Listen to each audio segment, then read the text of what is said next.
ಎಲ್ಲರಿಗೂ ನಮಸ್ಕಾರ. ಆರನೇ ಫೇಸಿನ ಚುನಾವಣೆ ಈಗ ಇನ್ನು ಎರಡೂವರೆ ಗಂಟೆ ಒಳಗಡೆ ಮುಗಿಲಿಕ್ಕೆ ಬರ್ತಾ ಇದೆ. ಈಗ ಸಮಯ 3:30. ಇಲ್ಲಿಯವರೆಗೂ ಬಂಗಾಲ್ನಲ್ಲಿ ಬಂಪರ್ ವೋಟಿಂಗ್ ಆಗಿದೆ. ಅದೇ ಥರ ಹರಿಯಾಣದಲ್ಲಿ ಕೂಡ, ದಿಲ್ಲಿಯಲ್ಲಿ ಕೂಡ, ಬಿಹಾರದಲ್ಲಿಯೂ ಕೂಡ ಮತ್ತು ಒಡಿಸ್ಸಾದಲ್ಲಿ ತುಂಬ ಒಳ್ಳೆಯ ಪ್ರಮಾಣದ ವೋಟಿಂಗು, ಸ್ಪೆಷಲಿ ಮಹಿಳಾ ಮತದಾರರು ಹೊರಗಡೆ ಬಂದು ವೋಟಿಂಗ್ ಮಾಡ್ತಾ ಇದ್ದಾರೆ. ಈ ಒಂದು ದಿಲ್ಲಿಯ 7 ಸೀಟಿನಲ್ಲಿ ನಾರ್ತ್ ಈಸ್ಟ್ ದಿಲ್ಲಿಯ ಸೀಟು, ಅಲ್ಲಿ ಮನೋಜ್ ತಿವಾರಿ ವರ್ಸಸ್ ನಮ್ಮ ಕುಮಾರಿನ ಫೈಟ್ ಇತ್ತು. ಅದರಲ್ಲಿ ಹೇಳಲಾಗಿತ್ತು, ಕುಮಾರ್ ದಿಲ್ಲಿ ಯೂನಿವರ್ಸಿಟಿಯ JNU ಛಾತ್ರ ಅವನು. ಆಮೇಲೆ ಹೋದ ಸತೆ ಮುಘಲ್ ಸರಾಯ್ನಲ್ಲಿ ನಿಂತಿದ್ದ, ಮುಘಲ್ ಸರಾಯ್ನಲ್ಲಿ ಕೂಡ ಸೋತಿದ್ದ. ಈ ಸತೆ ದಿಲ್ಲಿಯಲ್ಲಿ ತುಂಬ ಚೆನ್ನಾಗಿ ಫೈಟ್ ಕೊಡ್ಬೋದಂತ ನನ್ನ ಅನಿಸಿಕೆ ಪ್ರಕಾರ. ಸದ್ಯದ ಪರಿಸ್ಥಿತಿ ನೋಡಿದಾಗ ಮಹಿಳೆಯರು ಭಾಳಷ್ಟು ಜನ ಲೈನಲ್ಲಿ ನಿಂತು ಕೇಜ್ರಿವಾಲನ್ನು ಮತ್ತು ರಾಹುಲ್ ಗಾಂಧಿನ ಸೋಲಿಸಲಿಕ್ಕೆ ದೊಡ್ಡ ಪ್ರಮಾಣದ ಮತದಾನವನ್ನು ಮಾಡ್ತಾಯಿದ್ದಾರೆ.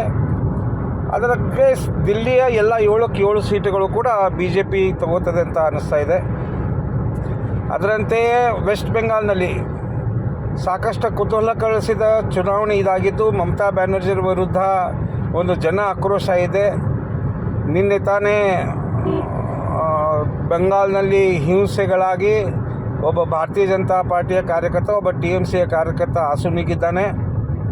ಚುನಾವಣೆಯಲ್ಲಿ ಹಿಂಸೆ ಅಂದರೆ ಟ್ರೇಡ್ ಮಾರ್ಕ್ ಬಂಗಾಲ್ನಲ್ಲಿ ಆಗ್ದಂಗೆ ಕಾಣಿಸ್ತಾ ಇದೆ.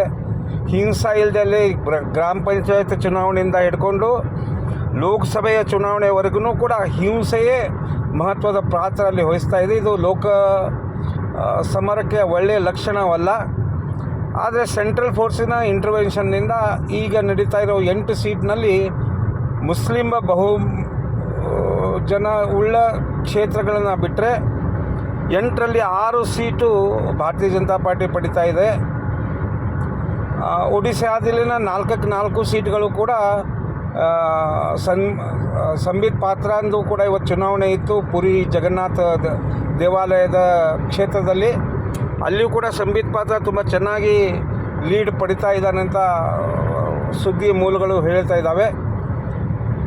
ಒಟ್ಟಾರೆ 3.5 ಗಂಟೆ ಸುಮಾರಿಗೆ ಹರಿಯಾಣದಲ್ಲಿ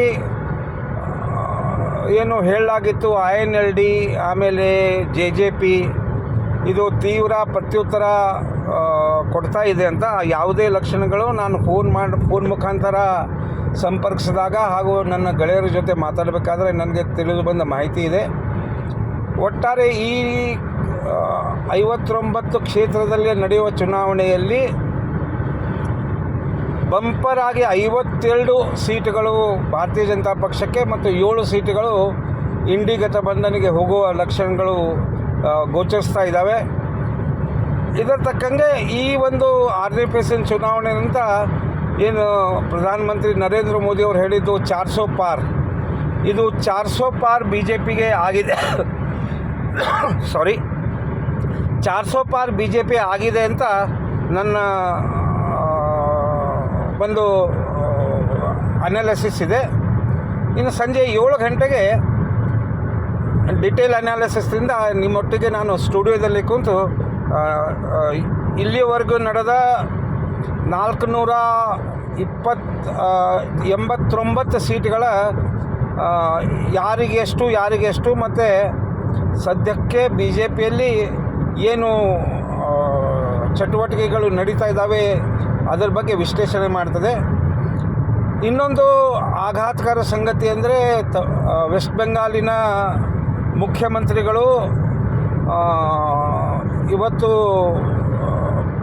ಕಲ್ಕತ್ತಾದ ಕಮಿಷನರ್ ಆಫ್ ಪೊಲೀಸ್ಗೆ ಹೇಳಿ 60 ದಿವಸ 144 ಸೆಕ್ಷನನ್ನು ಜಾರಿ ಮಾಡಿದ್ದಾರೆ. ಯಾಕಂದರೆ 28ನೇ ತಾರೀಕು ನರೇಂದ್ರ ಮೋದಿಯವರ ರೋಡ್ ಶೋ ಅಲ್ಲಿತ್ತು. ಆ ರೋಡ್ ಶೋ ನಡಿಬಾರ್ದು ಅಂತ ಒಂದು ಸಂಚಲನ ಮಾಡಿ ಅಲ್ಲಿ ಅವರು 144 ಸೆಕ್ಷನ್ ಹಾಕಿದ್ದಾರೆ.